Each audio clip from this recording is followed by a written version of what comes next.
খুব interesting development, সেটা হচ্ছে সুপ্রিম কোর্টে দেওয়া রায়ের পরবর্তীকালে ইআরও এবং এইআরও, একাধিক ইআরও এবং ইআরও সংখ্যাটা 56-র আশেপাশে এবং সামান্য কিছু বেড়েছে। আরও একাধিক, মানে এইআরও সংখ্যাটা অনেকটা বেশি, যারা জালিয়াতি করে ইতিমধ্যে নথি আপলোড করার পরিকল্পনা করেছেন বা করিয়েছেন, তার নির্দিষ্ট ইনপুট জাতীয় নির্বাচন কমিশনের কলকাতার চিফ ইলেকটোরাল অফিসে ইতিমধ্যে জমা হয়ে গেছে এবং এদের বিরুদ্ধে সরাসরি যেসব নথি জাতীয় নির্বাচন কমিশনের দফতরেও দিল্লি পর্যন্ত পৌঁছে গেছে, সেটা বিরোধী দলের কাছেও পৌঁছে গেছে। ফলত স্বাভাবিকভাবে এই নির্দিষ্ট ইআরও এবং এইআরওদের একদম আবার দায়িত্ব নিয়ে বলছি, নির্দিষ্ট ইআরও এবং এইআরওদের নাম নথিভুক্ত করে এরা যে জালিয়াতিটা করেছেন সেটা শেষ পর্যন্ত সুপ্রিম কোর্টে মেনশন হতে চলেছে। আবার বলছি, নির্দিষ্ট জালিয়াতি করে যে ইলেকটোরাল রেজিস্ট্রেশন অফিসার এসডিও পদমর্যাদার বা এসডিও পদমর্যাদার নয় ইআরও হিসেবে বসিয়ে রেখেছেন, তারা যে জালিয়াতিটা করেছেন এবার এসআইআর পর্বে, তার সমস্ত নথি ইতিমধ্যে চিফ ইলেকটোরাল অফিসে জমা পড়ে গেছে এবং সেটা জাতীয় নির্বাচন কমিশনের দফতরে চলে গেছে।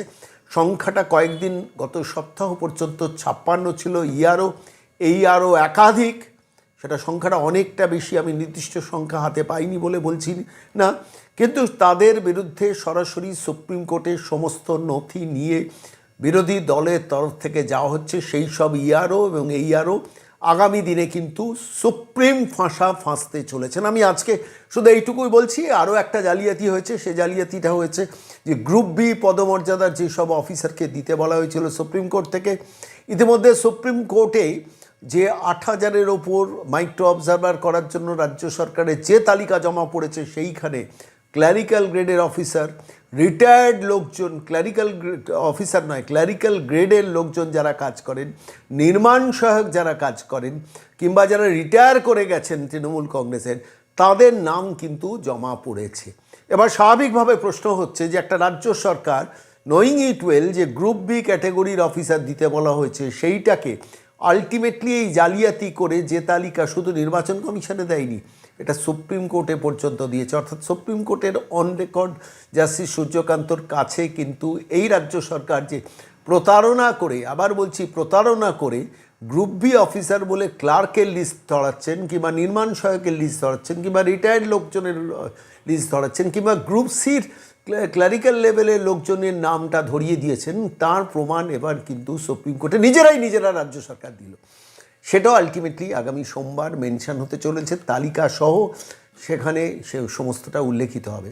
এটা তো হলো আরেকটা ডেভেলপমেন্ট, কিন্তু মূল ডেভেলপমেন্টটা হচ্ছে ইআরও এবং এইআরও লেভেলে নন্দিনী চক্রবর্তীদের ডিএম মারফত যে জালিয়াতি করার নির্দেশ যাচ্ছেন, তার তালিকা কিন্তু চিফ ইলেকটোরাল অফিসারের আয়ত্তে এসে গেছে এবং স্বাভাবিকভাবে এটা বিরোধী দলও তারা সংগ্রহ করেছেন এবং সেই সংগ্রহ করার ফলে সেইগুলো কিন্তু আলটিমেটলি সুপ্রিম কোর্টে মেনশন হচ্ছে। এই নির্দিষ্ট ইলেকটোরাল রেজিস্ট্রেশন অফিসার, এই নির্দিষ্ট অ্যাসিস্ট্যান্ট ইলেকটোরাল রেজিস্ট্রেশন অফিসার, অর্থাৎ বিডিও পদমর্যাদার অফিসার, তারা এই জালিয়াতি করা নথিটা জমা দিয়েছেন। সেইটা কিন্তু সুপ্রিম কোর্টে একদম লিখিত আকারে সাবমিশন হতে চলেছে খুব তাড়াতাড়ি। আমি আজকে সরাসরি এই পর্বে প্রতিবেদনে আমি এই খবর যখন দুপুরবেলা সংগ্রহ করলাম, তারপরে বিকেলবেলা দেখলাম পরিষদীয় বিরোধী দল নেতা শুভেন্দু অধিকারী এই সংক্রান্ত কিছু ইনপুট তার প্রেস বাইটে দিলেন। আমি আজকে সেই প্রেস বাইট থেকে কিছুটা অংশ শোনাবো, কারণ আমার ধারণা ছিল যে বিরোধী দলও এই খবরগুলো ডিটেলসগুলো পেয়ে গেছে, আমরা যেগুলো পেয়েছি। ফলত শেষ পর্যন্ত সুপ্রিম কোর্টে নির্দিষ্ট এসডিও, নির্দিষ্ট বিডিওদের এবার টান পড়ছে এবং অবধারিতভাবে নির্বাচন কমিশনের যা রুল, মানে যা জাতীয় নির্বাচনের ক্ষেত্রে যা রুল, ফলত এইসব এসডিওকে চাকরি তো খোয়াতেই হবে এবং শেষ পর্যন্ত জেলেও যেতে হবে। নির্দিষ্ট বিডিও এইআরও পদমর্যাদা যারা জালিয়াতিতে করেছেন এবং যারা এখন করার চেষ্টা করবেন, সেটা হয়তো পরবর্তীকালে ধরা পড়বে, সেইগুলো অলরেডি কলকাতার মনোজ আগরওয়ালের অফিসে জমা পড়ে গেছে। তারা নথিগুলোকে সংগ্রহ করে নিয়েছেন। ফলে এইবারই কিন্তু ইন্টারেস্টিং পরীক্ষা সুপ্রিম কোর্টে এইসব এসডিও, এইসব বিডিও কীভাবে আত্মরক্ষা করে, কেননা তারা যে জালিয়াতিটা করেছেন তার প্রমাণ সমস্ত ইলেকটোরাল অফিসার, চিফ ইলেকটোরাল অফিসারের মারফত জাতীয় নির্বাচন কমিশনের দফতরে চলে গেছেন। মনোজ আগরওয়াল আজকে যখন কথা বলছি দিল্লিতে জাতীয় নির্বাচন কমিশনের সঙ্গে খুব ইম্পর্ট্যান্ট একটা মিটিং সারছেন। আমি আজকে সরাসরি শুভেন্দু অধিকারীর প্রেস বাইটের ওই অংশটুকু আপনাদের শোনাব। 20 জানুয়ারি সুপ্রিম কোর্ট পর্যাপ্ত অফিসার দেওয়ার কথা বলেছিল। প্রথমত মুখ্যমন্ত্রীর সেদিনকার উপস্থিতি এবং শুনানিতে অংশগ্রহণ লাইভ ভিউতে দেখা গেলেও, সংবাদ মাধ্যমগুলি প্রচার করলেও, 19 তারিখের যে অর্ডার, সেই অর্ডারে কিন্তু কোথাও মুখ্যমন্ত্রীর নাম তার বক্তব্যের একটাও কিন্তু সুপ্রিম কোর্ট রাখেনি। সেটা আপনারা সবাই জানেন এবং অর্ডারগুলো সব আমার হাতে আছে। এই অর্ডারগুলিতে কিন্তু কোথাও মুখ্যমন্ত্রীর নাম বা তিনি শুনানিতে যে অংশগ্রহণ করেছেন এটা কিন্তু কোর্ট অ্যাকসেপ্ট করেনি অন রেকর্ড, যেহেতু উনি লয়ার দিয়েছিলেন। সেখানে বহু চর্চিত কেন মাইক্রো অবজারভার, ইসিআই যা বলার বলেছে, তারপরে এই ৮৫০০ রাজ্য সরকারের পক্ষ থেকে গ্রুপ বি অফিসার দেওয়ার কথা 9 তারিখে বলা হয়। রাজ্য সরকারের পক্ষ থেকে গ্রুপ বি অফিসার সুপ্রিম কোর্টের হস্তক্ষেপে দেওয়ার মধ্য দিয়ে তারা মাইক্রো অবজারভারদের উইথড্র করতে চেয়েছিল, যারা মূলত কেন্দ্রীয় সরকারের আধিকারিক বা কর্মচারী। সুপ্রিম কোর্টের জাজমেন্টে 9 তারিখে সেই মাইক্রো অবজারভারের সঙ্গে এদেরকেও সুপারভিশনে যুক্ত করতে বলেছে এবং আরপি অ্যাক্ট অনুযায়ী ইলেকটোরাল রোলের ক্ষেত্রে দুটো কলম আছে, দুটো ওয়ার্ড, অ্যাকসেপ্ট অবলিক রিজেক্ট। এই আইনে পরিষ্কার বলা আছে ইআরওরা তারা অ্যাকসেপ্ট অর রিজেক্ট করবেন, দে আর দ্য ফাইনাল অথরিটি। তার ইলেকশন কমিশনের যে গাইডলাইন আছে সেই গাইডলাইনের ভিত্তিতেই তাকে এটা করতে হবে। আগেও যা ছিল তাই, নতুন কিছু নয় এবং সুপ্রিম কোর্ট এই ব্যাপারে হস্তক্ষেপও করেনি।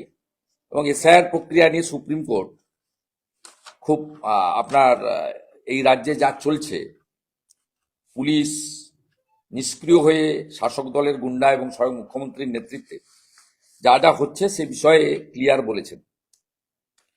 আমি একটা জেলার আপনাদের এখানে দেখাচ্ছি, নদিয়া জেলা। এটা তো কোর্ট কন্টেম্প্ট,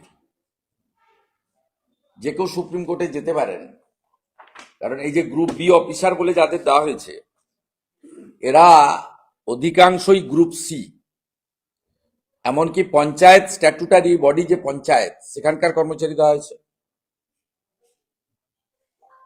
এবং গ্রুপ এও দেওয়া হয়েছে নির্মাণ সহায়ক। আপনারা যদি দেখেন তাহলে দেখতে পাবেন এই ৮৫০০-র মধ্যে অসংখ্য মিথ্যা এবং অসত্য এবং গাইডলাইন ভায়োলেশন করে তারা এই কাজটা করেছে। এই নদিয়া জেলার সিরিয়াল ৫৫৬ থেকে ৫৩৬, এখানে নির্মাণ সহায়ক, স্বায়ত্তশাসন বডি, স্ট্যাটুটারি বডি, জিপিতে কাজ করেন, এরকম অসংখ্য নাম এখানে দেওয়া আছে।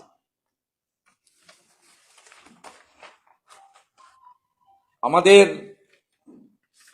শুধু তাই নয়, মৃত ব্যক্তি যিনি, মৃত শুধু নয়, রিটায়ার করে গেছেন, সেই রিটায়ার্ড ব্যক্তি serial number ৪৩৪, Swapan Kumar Biswas retire করে গেছেন। তার নামও মুখ্যমন্ত্রীর বাহিনী, তাবেদার বাহিনী পাঠিয়ে দিয়েছে। এটার মধ্য দিয়ে এরা সুপ্রিম কোর্টকেও অসত্য, মিথ্যা এটা জানিয়েছে এবং তৃণমূল কংগ্রেস, তার নেত্রী, তার সরকার মানেই দুর্নীতি করবে, মিথ্যাচার করবে, অসত্য বলবে, ফ্রড করবে, ম্যাল প্র্যাকটিসেস করবে। এটা স্বাভাবিক। এটা যে সুপ্রিম কোর্টের সঙ্গেও করানো সাহস দেখাবে এটা আমরা ভাবতে পারিনি। এই তালিকা নিয়ে মুখ্যমন্ত্রী যেহেতু মামলা করেছেন তার বিরুদ্ধে, তার সরকারের দেওয়া অসত্য তথ্যের বিরুদ্ধে কোর্ট কন্টেম্প করা যেতেই পারে। আজকে একটু আগে ইলেকশন কমিশনের পক্ষ থেকে একটা অর্ডার বেরিয়েছে। ইলেকশন কমিশন আজকে একটু আগে 10ই ফেব্রুয়ারি আজকে মধ্যাহ্নে disposal of enumeration forms in conformity with the solemn order of Honorable High Court regarding, এখানে অ্যাডিশনাল চিফ ইলেকটোরাল অফিসার সই করেছেন সব ইআরওদের উদ্দেশ্যে। আমরা এটাকে ওয়েলকাম করি। যেমন 8,300 ভারত সরকারের দেওয়া মাইক্রো অবজারভার যারা এই রাজ্যের বিভিন্ন কেন্দ্রীয় সরকারের অফিস বা কেন্দ্রীয় সরকার নিয়ন্ত্রিত অফিসে কাজ করেন, তারা আর সঙ্গে এই লিস্ট স্ক্রুটিনি হচ্ছে কতটা অ্যাকসেপ্ট করবে, কারণ গ্রুপ বি ছাড়া ইলেকশন কমিশন অ্যাকসেপ্ট করবে না, কারণ সেই মতোই বলা আছে সুপ্রিম কোর্টের অর্ডারে। যে কজনকে অ্যাকসেপ্ট করবেন তারা মাইক্রো অবজারভারদের সাথে ইআরও এবং এইআরওদেরকে সাহায্য করবে। কিন্তু এইআরও ইআরওরা যদি আইপ্যাকের কথা শুনে চলেন, রাজনৈতিক আনুগত্যের বশবর্তী হয়ে যারা ওই 13টা প্রপার ডকুমেন্ট দিতে পারছেন না, বিডিওদের ডিএমদের চাপে, নন্দিনী চক্রবর্তী মুখ্য সচিবের চাপে, আমি আবার আসবো, এলে দেখে নেব, বা মমতা ব্যানার্জিকে খুশি করার জন্য যদি চেষ্টা করেন, তাহলে কিন্তু ভুল করবেন এবং তারাও কোর্ট কন্টেম্পটের আওতায় আসবেন। আমাদের পূর্ণ নজরদারি থাকবে।